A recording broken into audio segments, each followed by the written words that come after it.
Welcome back to my channel, Story Station. Today I'm going to be reading Chapter 3 in Charlie and the Chocolate Factory.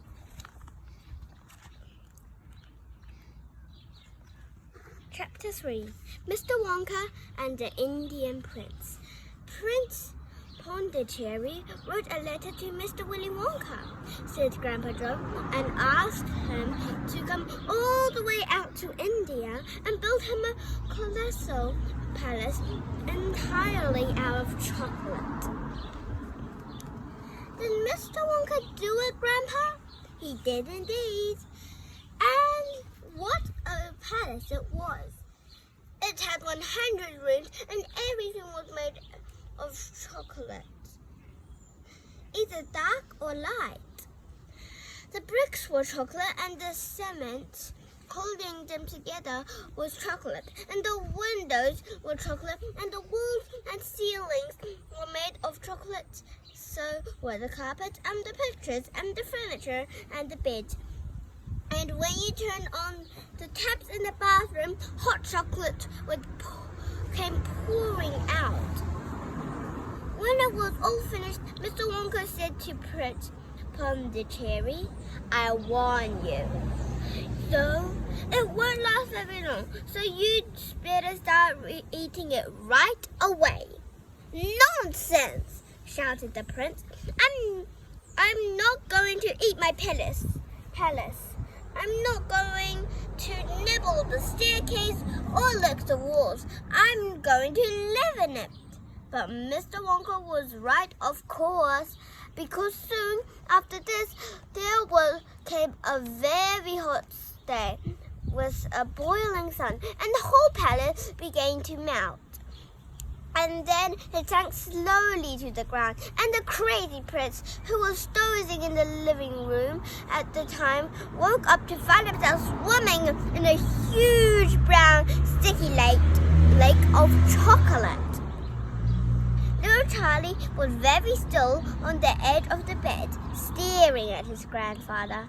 Charlie's face was bright, and his eyes were stretched so wide you could see the white all around. "Is all this really true?" he asked. "Or are you pulling my leg?" "It's true!" cried all four of the old people at once. "Of course it's true. Ask anyone you like." "And I'll tell you something else that's true," said Grandpa Joe, and he leaned closer to Charlie and lowered his voice in a soft, secret whisper. "No one ever goes out." "Out of where?" asked Charlie. "And nobody ever goes in." "And where?" cried Charlie. "Wonka's factory, of course." "Grandpa, what do you mean?" "I mean workers, Charlie." "Workers?" "All factories," said Grandpa Joe, "have workers streaming in and out of the gates in the mornings and evenings, except Wonka's. Have you ever seen a single person going into the place or coming out?" Little Charlie looked slowly around at each of the four old faces, one after the other, and they all looked back at him. They were friendly, smiling faces, but they were also quite serious.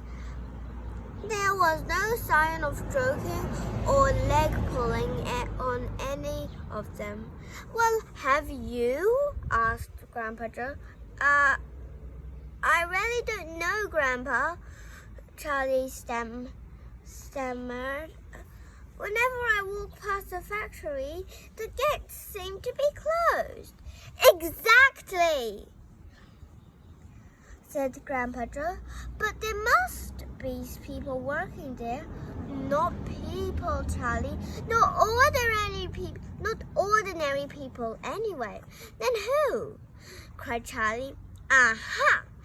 That's it, you see. That's another of Mr. Willy Wonka's cleverness. Charlie dear, Mrs. Bucket called out from where she was standing by the door. It's time for bed. That's enough for tonight. But, Mother, I must hear. Tomorrow, my darling. That's right, said Grandpa Joe. I'll tell you the rest of it in tomorrow evening. That's the end of chapter 3. Thank you for visiting the Story Station. Make sure to subscribe to my channel and click on the notification bell. I'll see you soon.